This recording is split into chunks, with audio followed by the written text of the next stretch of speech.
राहुल गांधी से आज फिर ईडी की पूछताछ जारी। 4 दिन में 42 घंटे हुए थे सवाल। 23 जून को सोनिया गांधी को भी समन।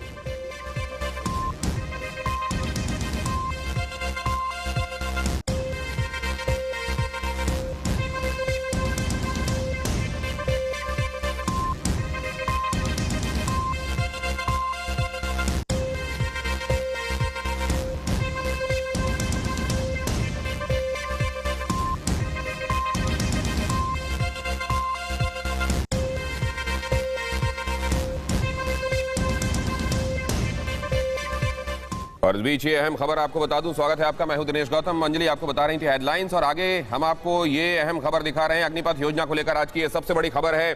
थोड़ी ही देर में तीनों सेनाओं के प्रमुखों के साथ प्रधानमंत्री नरेंद्र मोदी मीटिंग करने वाले हैं। दोपहर 3 बजे के बीच अलग अलग तीनों से मुलाकात होने वाली है पीएम की।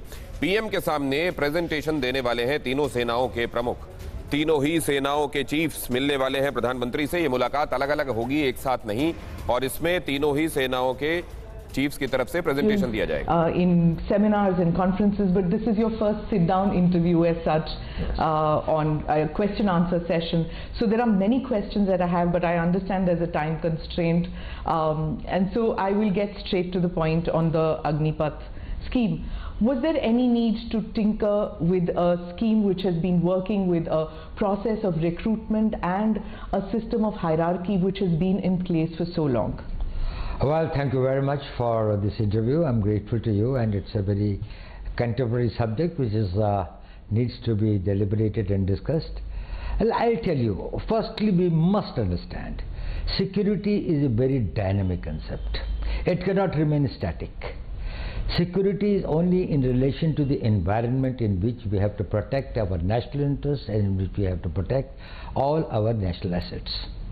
In this context, if we see, the whole world is undergoing a great change. The wars are changing their complexion. Increasingly we are going towards a contactless war. We are also going towards a war against the invisible enemy. Technology is taking over at a very rapid speed. So what was good for yesterday is not necessarily good for tomorrow. जो हम कल कर रहे थे वही भविष्य में भी करते रहें तो हम सुरक्षित रहेंगे, ये संभव नहीं है। यदि हमें कल की तैयारी करनी है तो हमें परिवर्तित होना पड़ेगा। आवश्यक इसलिए था कि ये सारी का सारा जो एनवायरनमेंट है भारत के चारों तरफ सारे संसार के अंदर में वो बदल रहा है। दूसरा, इसको एक परिप्रेक्ष्य में देखने की जरूरत है। There is a need to look at it in a perspective. ये अग्निपथ अपने में कोई योजना नहीं है, यह अग्निपथ अपने में कोई स्टैंड अलोन साइलो नहीं है। प्रधानमंत्री नरेंद्र मोदी जी जब सत्ता में आए 2014 में, तो उनकी सबसे बड़ी प्राथमिकता, one of his prime priority was how to make India secure and strong, and that required many avenues, that required many steps, multitude of them. Broadly speaking, they come under the 4 heads. It requires equipment, it requires change in systems and structures, it requires change in technology, it requires change in manpower, policies, and they have got to be futuristic. कल और भविष्य की तरफ देखते हुए हमारे को इन चारों क्षेत्रों में अपनी प्रगति करनी है। आपने देखा होगा, अगर आप पिछले 8 सालों के अंदर में देखें तो स्ट्रक्चरल एंड सिस्टमेटिक चेंजेस बहुत सारे हुए हैं। मान लिया जाए कि सीडीएस का वो था, पिछले 22-25 साल से पड़ा हुआ था, ये डिमांड थी, ग्रुप ऑफ मिनिस्टर्स की रिकमेंडेशन थी, लेकिन राजनीतिक इच्छा शक्ति न होने के कारण ये इम्प्लीमेंट नहीं हुई। हमारे यहाँ साइबर थ्रेट्स पैदा होने शुरू हो गए थे। डिफेंस साइबर एजेंसी का निर्माण एक स्ट्रक्चरल एंड सिस्टमिक चेंज था। डिफेंस स्पेस एजेंसी का आज से 5 इक्विपमेंट का। आज हम, आपने देखा होगा, सरकार ने अपनी सेना के लिए कितने नए तरह के वेपन्स, हमारे पास में जो असॉल्ट राइफल थी जिस पर हम डिपेंड कर रहे थे 7.62, वो शायद इतनी कारगर नहीं थी, अब उसको रिप्लेस किया जा रहा है भारत में बनी हुई AK-203 के साथ में। ये एक बहुत ही कामगार और दुनिया की one of the best assault rifles होगी।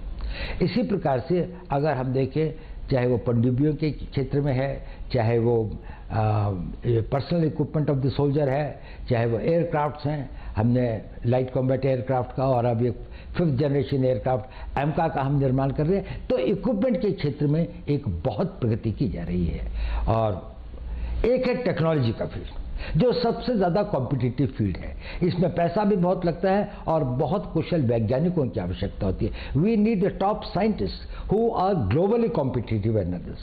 देखिए, इस सरकार के टाइम के ऊपर में अंतरिक्ष के अंदर में जो बड़े नए संकट आए, सारे का सारा वारफेयर जो है वो सैटेलाइट कंट्रोल होगा। आपका जो हवाई जहाज चलेगा या आपके जो रडार्स काम करेंगे वो सब satellite communication and satellite control होंगे। पर सर, ये अग्निवीर जो है उनकी ट्रेनिंग सिर्फ 1 या 3 महीने की होगी। मतलब आर्मी चीफ ने कहा है दैट बाय दिसंबर रिक्रूटमेंट हो जाएगी और मार्च तक डिप्लॉयमेंट हो जाएगी। ये कहाँ से आप उनको ट्रेनिंग दे सकते हैं रेडार या सबमरीन के लिए? how to run it, how will you train them इतनी जल्दी? मैं आपको इस पॉइंट पर आता हूँ, ये बहुत अच्छा पॉइंट है, मैं आपको अभी बताता हूँ। But I just tell you, before that let me tell you that is in the field of technology we have done a great this thing. We have got light combat aircraft, we have got AMCA, we have got submarines that we have made, we have given the nuclear submarines that we have launched, and we also became a space power. We have hit the satellites. And the 4th pedestal of it is the manpower reorganization. Now, in the manpower reorganization, the point that you have raised was that is we must have a young, agile, fit, well-trained army. Okay. It is a contradiction. It's a paradox. कि भारत का वो देश जिसकी सबसे young population है, उसकी एक oldest army है। जहां पर 2030 के अंदर में 50% लोग 25 साल से कम उम्र के होंगे, उसी देश के अंदर में जो सेना की एवरेज एज है वो दुनिया के सबसे अधिक एजेड आर्मीज में से है। तो हमें उसको ठीक करना था। अब आपने प्रश्न किया कि यदि हमारे को अग्निवीर बनाते हैं या हम अग्निपथ के रास्ते पर चलते हैं तो किस प्रकार से हम उनकी ट्रेनिंग और उनको इक्विप कर पाएंगे इन नई चुनौतियों का, to meet the new challenges and the threats. Will they be competent enough? Now let me tell you one thing. First point you must understand, Agniveer will never constitute the whole army. Agniveer केवल पहले 4 साल में recruited जवान होंगे. बाकी लोग जो होंगे जिनका की proportion एक बहुत बड़ा होगा, वो अनुभवी होंगे. They will be experienced, they will be trained and other, and these Agniveers, those who become the regulars eventually, will go through more intensive training, will acquire the experience, will become more battle worthy and more experienced over the period of time. So Indian Army at any point of time will have a large number of people who, though recruited as Agniveers, but had been specially selected for their suitability, for their fitness, for their agility, for their motivation and for their aptitude for the job, and also did not have that sort of the personal problems by which they would like to leave the army and settle for something which is more stable and a personal life. So these persons will be well trained. So it is not only that the Indian Army will be having only this component. Yes, Indian Army will constitute at the level of the Jawans and the ORs who have been recruited through the process of Agniveer, specially selected, whose work, whose performance has been monitored and digitally monitored through various complex processes over a long period of time. Selection is one part. Even when you select people who are physically fit and others, it's a very small thing. But when we observe them over a longer period of time, we are able to see that what sort of material do we have which will make the ideal soldier for the future. Imagine the army of 15 years hence, in which all those who have been recruited have come through the special 4 years probation period and then gone and joined the army. See their technical skills, see their motivation, their physical fitness and others.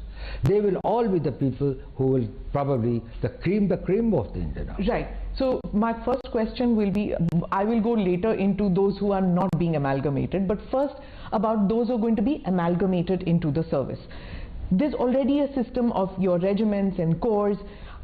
Will it not demotivate somebody who has gone through the NDA, who's gone through the rigorous training process earlier, and then they'll see them as Johnny come latelys, abhi aaye hain, abhi fauj mein ghus gaye hain, and they're already getting the benefits that we were getting, but we had to put in so much more hard work. So will it cause a disruption, and will they be seen as lesser soldiers? देखिए, सेना में जाने वाला हर recruit fresh होता है, चाहे वो regular में जाए, चाहे वो अग्निवीर की तरह जाए, चाहे आज से 15 साल पहले जाता था, उसकी भी पहले 1 महीने की सर्विस होती है, फिर 6 महीने की होती है, फिर 1 साल की होती है। वो शुरू नहीं होता है 15 साल की या 12 साल की सर्विस के साथ में। एक बात, जहाँ तक रेजिमेंट्स का सवाल है, इसमें 2 बातें समझनी चाहिए। ये जो रेजिमेंट्स का कंसेप्ट है, इसको कोई टिंकर नहीं कर रहा है। अगर रेजिमेंट्स हैं तो आर्टिलरी की रेजिमेंट्स रहेंगी, आर्मर्ड कोर की रेजिमेंट्स रहेंगी, इलेक्ट्रिकल मैकेनिकल इंजीनियर्स हैं या इंजीनियर्स हैं या बाकी सारे हैं। ये जो रेजिमेंटल, कभी कभी इन्फेंट्री की कुछ यूनिट्स के अंदर में बारे में लोगों को भ्रम है। पहली बात तो अब कोई कास्ट बेस्ड रेजिमेंट्स बहुत कम बची हैं, सिर्फ 2 या 3 हैं जो कि अभी भी प्योर उसी एरिया के क्षेत्र को करते हैं। और ये एक कॉलोनियल लेगेसी है।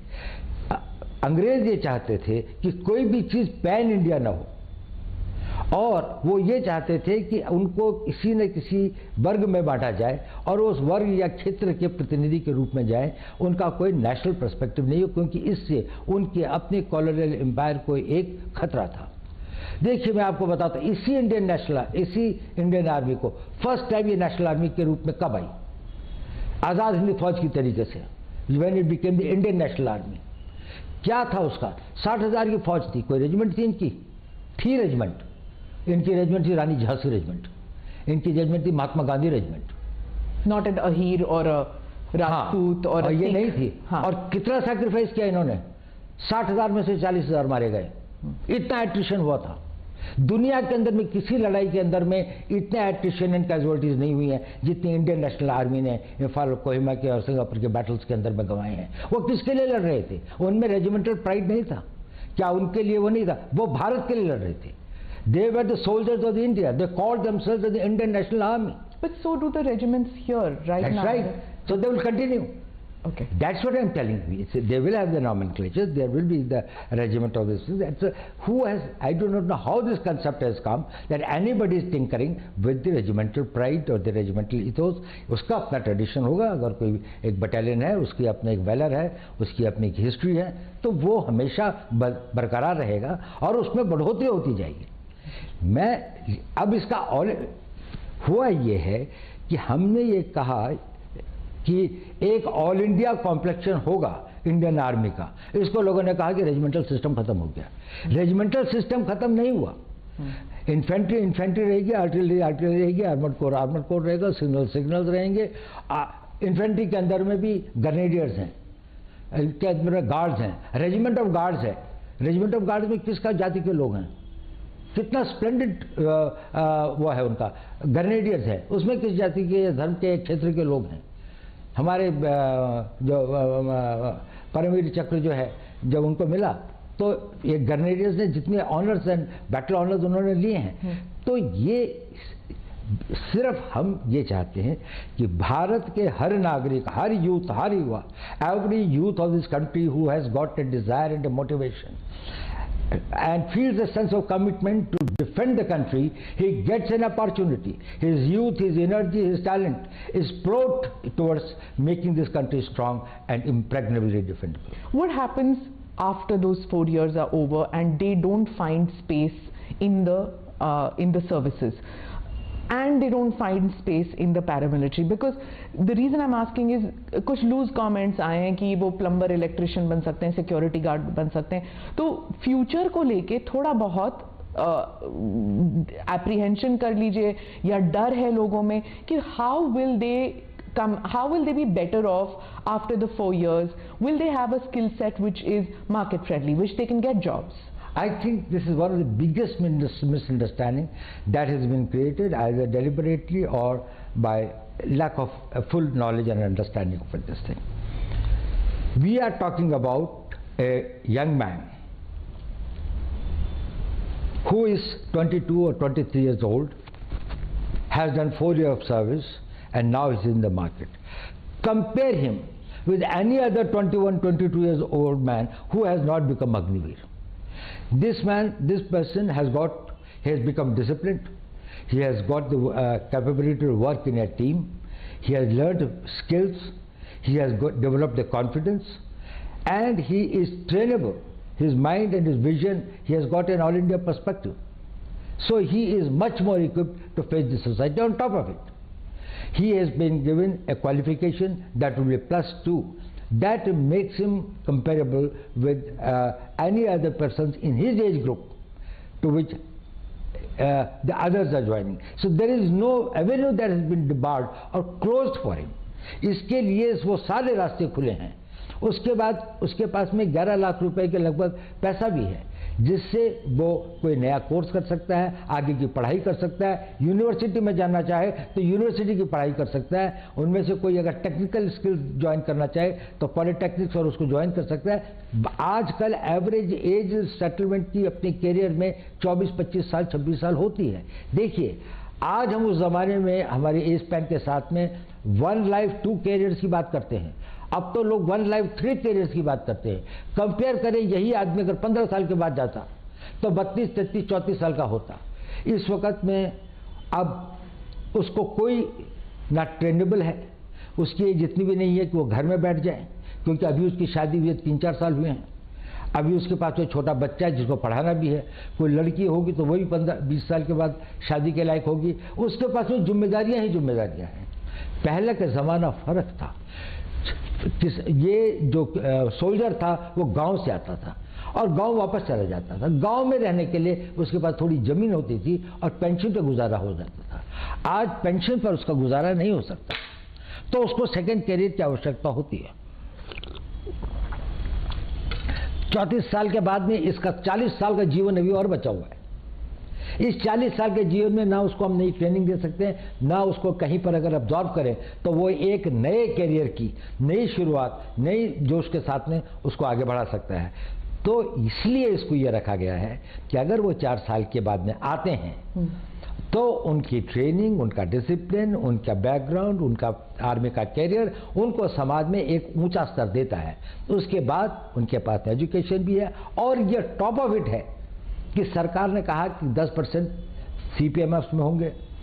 डिफेंस फोर्सेस के अंदर में, जो डिफेंस मिनिस्ट्री ऑफ डिफेंस के अंदर में कोस्ट गार्ड है, बाकी चीज़ें हैं जो कि उनके उसमें अंदर में आती हैं, डिफेंस सर्विस कोर है और जो उसके अंदर में, और काफ़ी मिनिस्ट्रीज का है। अब देखिए, ये 10% अग्निवीर का नहीं है, ये 10% उनके यहाँ भर्तियाँ होने वाले लोगों की हैं। तो अगर फर्ज कर लीजिए कि CPMF की भर्ती 40,000 या 50,000 की है तो उसमें 5,000 जाएंगे। ओके, या 10% अगर जो उनके 3,000 या 4,000 लोग या 5,000 लोग जो है वो उनके जो उसका 10% नहीं होगा। ये इन नहीं। अब भारत आगे बढ़ रहा है, भारत की प्रगति हो रही है। पहला आदमी अग्निवीर जब रिटायर होगा तो आज से 5 साल के बाद में होगा। उस वक्त भारत की इकोनॉमी 5 ट्रिलियन की इकोनॉमी होगी। प्राइवेट सेक्टर एक नई गति और नई दिशा के साथ में आगे बढ़ेगा। डिफेंस इंडस्ट्रीज जिस तरह से बढ़ रही हैं, बहुत सारे ऐसे काम होंगे। डिफेंस पब्लिक सेक्टर अंडरटेकिंग्स के अंदर में जिस प्रकार से विस्तार हो रहा है, कंट्री के अंदर में मैन्युफैक्चरिंग बढ़ रहा है। उनको लोगों को ये लोग चाहिए जो डिसिप्लिन्ड हों, ट्रेनेबल हों, और जिनके साथ जिनके पास में उम्र हो। इनका सबसे बड़ा एसेट है इनकी उम्र, कि ये अभी भी यंग है। इस उम्र में कई लोग अभी भी अगर जाए पॉलिटेक्निक के अंदर में लोग भर्ती होने के लिए जाते हैं तो उनमें से कई लोग 21, 23 साल के होते हैं, 2 साल 3 साल का कोर्स करते हैं। उसके बाद वो अपने लिए एक मैन्युफैक्चरिंग जाए। कोई कंप्यूटर का कोर्स करते हैं, 2 साल का कंप्यूटर का कोर्स करें। इंफॉर्मेशन टेक्नोलॉजी के फील्ड में इतने वो हैं, तो इनके लिए स्थान ज़्यादा होंगे। इनका भविष्य टोटली सुरक्षित है और इनको किसी प्रकार की चिंता करने की बात नहीं है, क्योंकि इनके पास में 22 साल की उम्र है, इनके पास में 4 साल देश की सेवा करने का एक सर्टिफिकेट है, इनके पास में एजुकेशनल क्वालिफिकेशन की एक वो है, और उसके अलावा इनके पास में एक ऐसी धनराशि भी है जिससे इसको इन्वेस्ट कर सकते हैं। और अभी इनकी इनकम्बेंसीज नहीं है, अभी इनके परिवार नहीं है। जो ट्रेनिंग के लिए चाहे तो कोई मद्रास जाना चाहता है, कोई कश्मीर जाना चाहता है, कहीं भी जा सकता है। वो मोबाइल है। जब वो 34 साल की उम्र में आप उसको भेजते हैं, उसके साथ सबसे बड़ा अन्याय है, क्योंकि ना तो वो घर बैठ सकता है, ना लोग ऐसी जगह पे जा सकते, वो अपने क्षेत्र से बाहर भी नहीं जा सकता। I get that about कि जब वो बाहर निकलते हैं। Now the thing is that आप खुद गांव से हैं sir, you are a son of an army person. You have worn the military uniform, the police uniform. You've been awarded the Kirti Chakra, military honor for a policeman. You understand that when you go back to the village, the respect that a uniform gets. Now, many in the villages are saying कि ये 4 साल के छोकरे बाहर निकल के आएंगे, they will not be given the same respect. That vardi will not have the same honor, the respect that it had, because it doesn't carry with it the weight of national service over decades. मेरे ख्याल से ये भी पूरा भ्रम है. गांव के अंदर में अभी भी इनकी उतनी प्रतिष्ठा और इज्जत और सम्मान होगा, गांव में नहीं, गांव के बाहर भी. ये देश की एक बड़ी भारी निधि होंगी. ये इतने हजारों की संख्या में जो ये बच्चे होंगे, जब ये ओवर द इयर्स समाज के भिन्न भिन्न भागों में जाएंगे, when they will go and man positions in different walks of life, they will bring with them the work culture, the ethos, the values which they have imbibed in army. Army has sent them in as a totally transformed persons. So they will be the great harbingers of the change. वो परिवर्तन को एक नई दिशा देंगे. और ये जो लोगों को भ्रम है कि इनका सम्मान और इनका वो नहीं होगा, ये बिल्कुल गलत है. मेरे ख्याल से अग्निवीरों को उतना ही सम्मान होता है. आज भी कितने लोग अपनी कोशिश करते हैं पारिवारिक कारणों से सेना को छोड़ के कभी कभी आना पड़ता है. कुछ लोग हमेशा से पहले कलर सर्विस कितनी थी, 1962 तक तो 7 ईयर्स थी. उसके बाद में भी समय समय पर इसने ये कहा गया है कि इसको वो किया जाए. तो 7 ईयर्स की कलर सर्विस के बाद में जो आदमी जाता था उसको क्या वो सम्मान मिलता था, इसको अधिक सम्मान मिलेगा क्योंकि इसके पास में आगे का कैरियर भी है. Sir, if this scheme was so overdue, so necessary, keeping in view that wars have changed, the nature of wars have changed, and the nature of the requirement of manpower has changed for India, अगर ये इतना overdue था तो इसके against इतने protest, इतने sudden protest क्यों हुए? देखिए ऐसा है, इसमें 2 तरह के प्रोटेस्ट या अपोजिशन है मैं कहूँगा.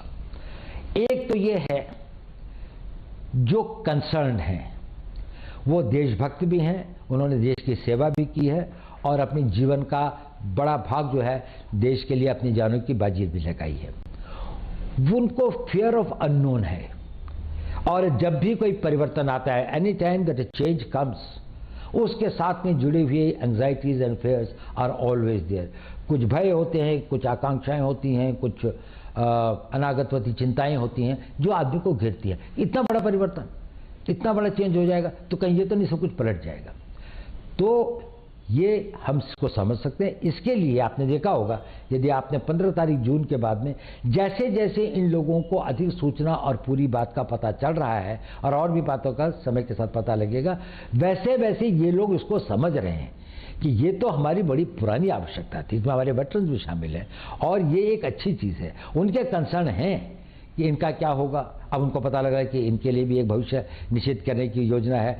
उनको ये लग रहा है कि आर्मी के अंदर में जो एक्सपीरियंस लोग रहेंगे कि नहीं. अब उनको भी पता लग रहा है कि नहीं, आर्मी तो एक्सपीरियंस लोगों की, आर्मी डिमोबिलाइज हो रही है. ये लोग तो रहेंगे ही और इसके बाद में जो आएंगे वो अग्निवीर के स्ट्रीम से आएंगे, वो एक दूसरे स्ट्रीम से आ रहे हैं. पर यही फिर आगे इनके 5 साल 6 साल 15 साल ये और सर्विस करेंगे. तो उनकी वो जो भय और आकांक्षाएं हैं उनमें धीरे धीरे कमी आ रही है. एक दूसरे वर्ग है, उसका ना राष्ट्र से कोई मतलब है, ना राष्ट्र की सुरक्षा से कोई मतलब है, ना वो राष्ट्र के प्रति इतने समर्पित हैं. उनके they are conflict entrepreneurs. What they want is that they want a conflict in the society. They would like to create anything which is close to the anarchy. Now these are the persons who will go for stone throwing, demonstrations, burning the trains and others, not what is the cause. But wherever there is an opportunity, they think that they can emotionalize or mislead the people, or they can have this thing. जो अग्निवीर बनने वाला होगा वो ना किसी प्रलोभन में आता है, ना वो किसी से बहकाया जा सकता है, ना वो किसी के द्वारा दुष्प्रचार के लिए प्रेरित किया जा सकता है. ये जितने लोग हैं, मुझे नहीं लगता कि ये वो लोग हैं जो कि सेना के लिए और सेना में जाने के लिए बहुत इच्छुक है या जिनके पास में एक साइकिक मेंटल सेट है. वो अपने घर में बैठ कर तैयारी कर रहे होंगे. Didn't the security establishment anticipate कि ऐसे conflict entrepreneurs जो आप कह रहे हैं that they will make use of this scheme to mislead people and to cause street unrest? Well, something was anticipated as well also, because we thought that, well, these people who have got a vested interest, they have got vested interest because they are making money.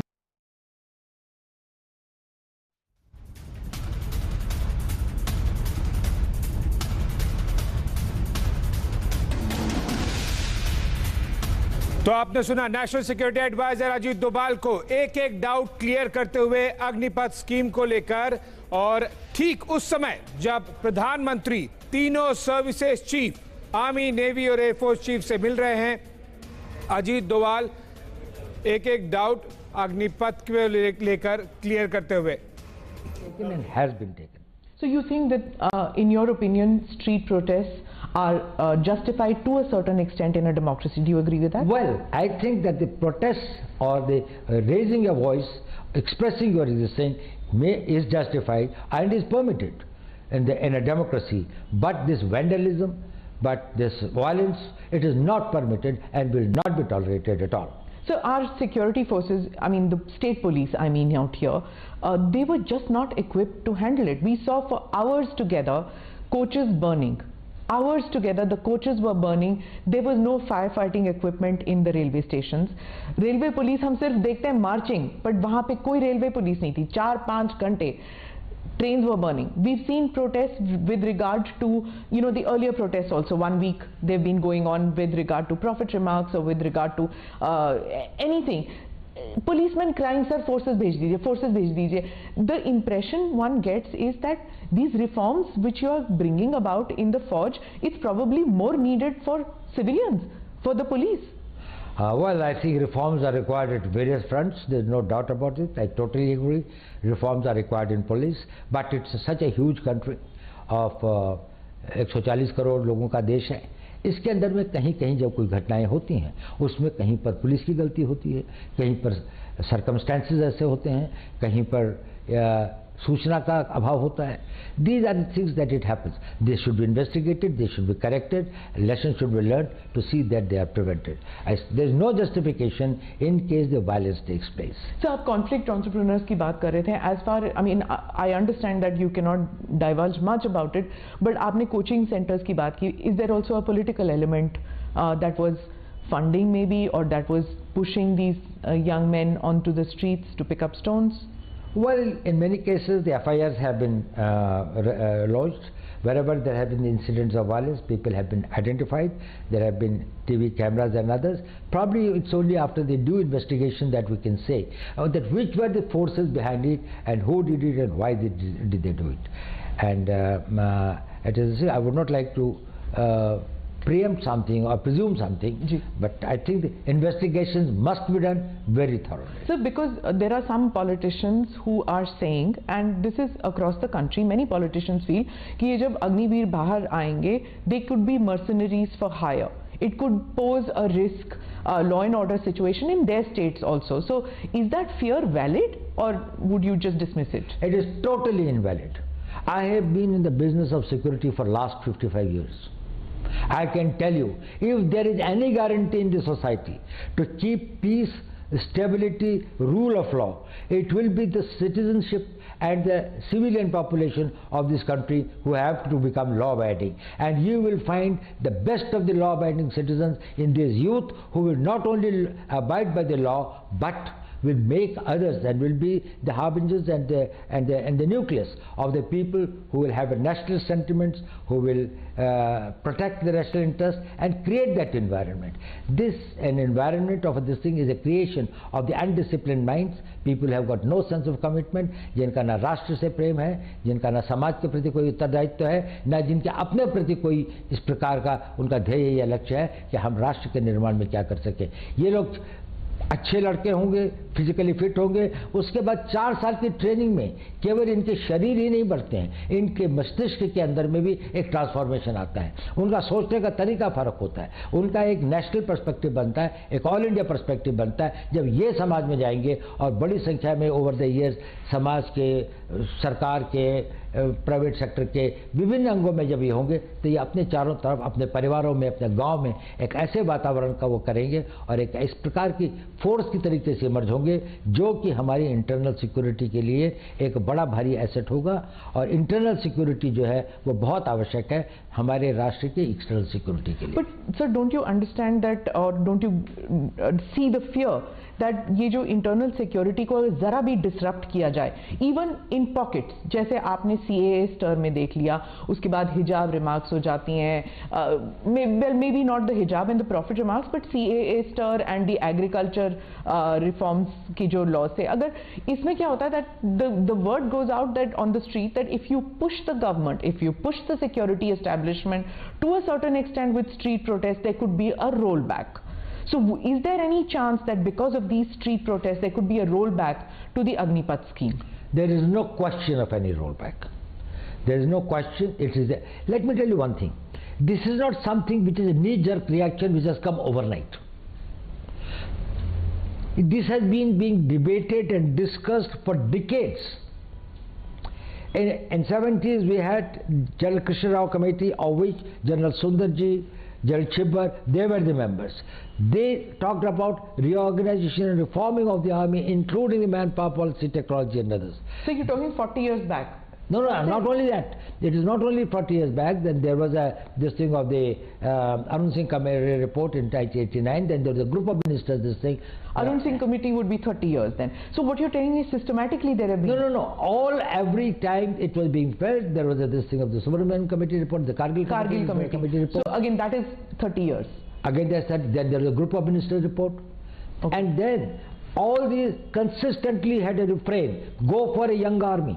So across the army's demand, across different political parties which have been in power. But there was a problem. While everybody realized that it was necessary, nobody had the will and the ability to take the risks. I'll tell you an example. Ministry of Defense in 2006 wrote a letter to the Ministry of Defense wrote a letter to the Ministry of Home Affairs that we are thinking of implementing this thing. Will the CPMFs be able to take some people on this thing, the reserve for that? Home Ministry gave a reply to the Defense Minister's letter that we are forming a committee under the Director General BSF to examine the matter. That committee's report has never seen by anyone. That letter of the Defense Minister was never sent back. Defense Minister never sent any reminder. It is that so when was this? It was in 2007. Okay. The letter was sent in 2006, and 2007 the committee was formed. So this is bureaucracy going round and round. No, it's not a bureaucracy. It was a political will. That is, it is such a big problem. It's such a huge mass. Who will dare getting into it and bringing about the change? It can happen only with a leader like Prime Minister Modi, who will say that if this is in the national interest, if this will make India strong and secure, then no risk is big enough, then no cost is high enough. Even if it's a political cost, I will pay it, because he visualizes what happens to the Indian army 15 years from now. Security is not only thinking about your generation, also about the future generations. You will have an army which has been recruited and selected, and they have got manned by the people who have got the highest degree of fitness, agility, training, capabilities and others. They would be manning it, and then there will be a civil society in which you will have thousands of people who are there to bring about the change. They will be the catalysts of change. So Prime Minister Modi just yesterday has said that any kind of reforms that come, they disturb the status quo, who have benefited from status quo. Is it that this Prime Minister has the forge and the bureaucracy with him, that earlier Prime Ministers didn't have it, and that is why the MOD, the MHA, the defense, the uniformed soldier, they are not on the same page? Is it that the earlier Prime Ministers didn't have it and this Prime Minister has it? Well, yes, this Prime Minister, firstly, he has got a very clarity of vision, and he has got the ability to take decisions.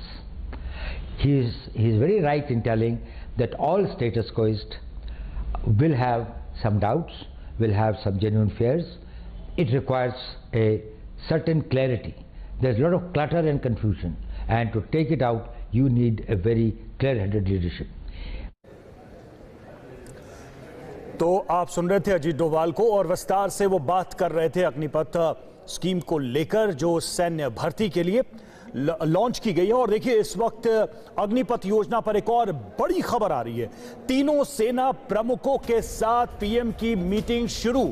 तीनों सेना प्रमुखों से अलग अलग PM की meeting, PM के सामने presentation देंगे तीनों सेनाओं के प्रमुख।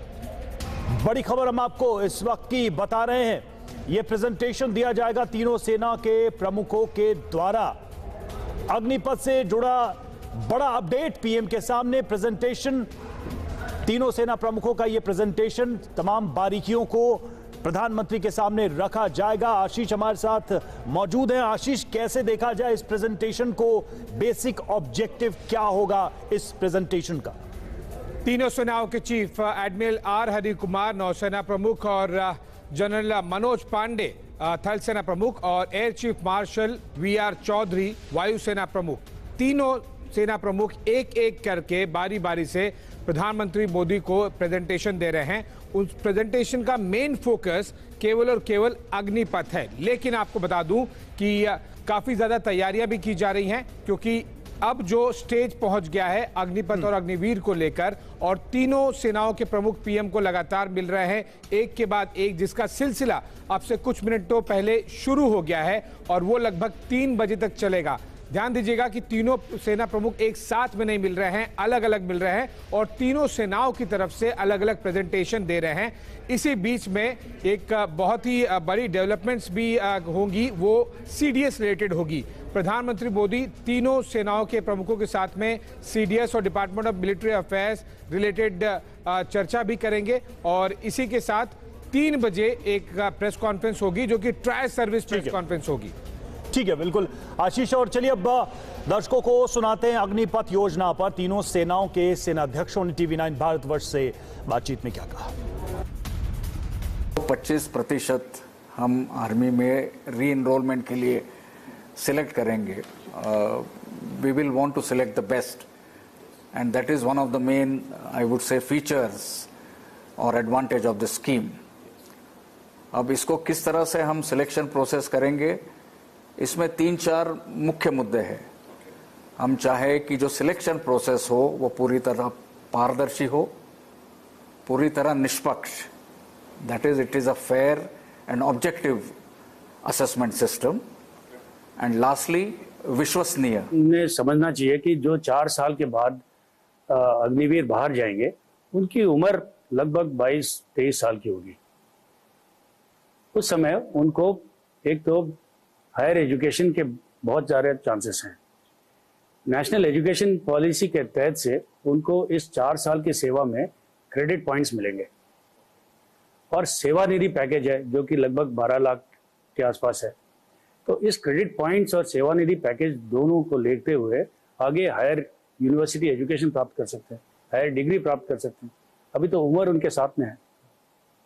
दूसरी बात है जो फॉर अ जॉब, आपने सुना होगा कल ही होम मिनिस्टर ने अनाउंस किया है कि 10% रिजर्वेशन इन पैरामिलिट्री फोर्सेस। काफ़ी सारे स्टेट गवर्नमेंट्स ने अनाउंस किया है कि उनके स्टेट पुलिस फोर्सेस में प्राथमिकता दी जाएगी। और तीसरी बात है कि इस सेवानिधि पैकेज को लेते हुए इस युवा को चांस है अपना एक एंटरप्रेन्योर बनने के लिए, अपनी एक वेंचर स्टार्ट करने के लिए। और जो 25% जो री एनरोल हो जाते हैं उनको तो फौज में पेंशनेबल जॉब मिलेगा ही। मेरा मैसेज है कि ये ऐसा प्रोटेस्ट और वायलेंट एक्टिविटीज़ होना ही नहीं चाहिए। उनको ये स्कीम के बारे में पूरी जानकारी लेना चाहिए, और इसके लिए गवर्नमेंट ने भी क्लैरिफिकेशंस किया है और हमने भी प्रेस रिलीज़ किया है। इसके बारे में काफ़ी स्टेटमेंट्स रिलीज़ हुए हैं और डिस्कशंस भी हो गए हैं, और किसी को अगर कोई डाउट है तो हम इसको क्लैरिफाई करने के लिए हम तैयार हैं। तो ये स्कीम से किसी का अपॉर्चुनिटी कम नहीं हो रहा है, और हम लोग इसमें से फीडबैक भी ले रहे हैं। क्योंकि अभी एक फीडबैक आया था रिसेंटली कि कल ही फीडबैक आया था कि आपका जो 2 साल से रिक्रूटमेंट हुआ नहीं था, तो इसलिए कई लोगों का अपॉर्चुनिटी मिस हो गया। तो तुरंत गवर्नमेंट ऑफ इंडिया ने और मिनिस्ट्री ऑफ डिफेंस ने इसको जो एज लिमिट जो था 17.5 to 21 उसको इंक्रीज करके इस साल के लिए उसको 23 तक कर दिया। हनीमून के लिए कहाँ जाना है? कहाँ जाना है मैडम? कहाँ? शादी के पहले आता है सीजन शादी.com का। आज ही डाउनलोड कीजिए। फर्स्ट क्लास का टिकट बहुत महंगा होता है भाई, इसलिए हम तो विदाउट टिकट मर गए। पैसे बचाने का इतना शौक है तो नेटमेट्स में जाओ। बेस्ट सेविंग्स और डिस्काउंट्स पाओ। नेटमेट्स, इंडिया की अपनी फार्मेसी। बारिश में भीग गई थी, निमोनिया हो गया। आपको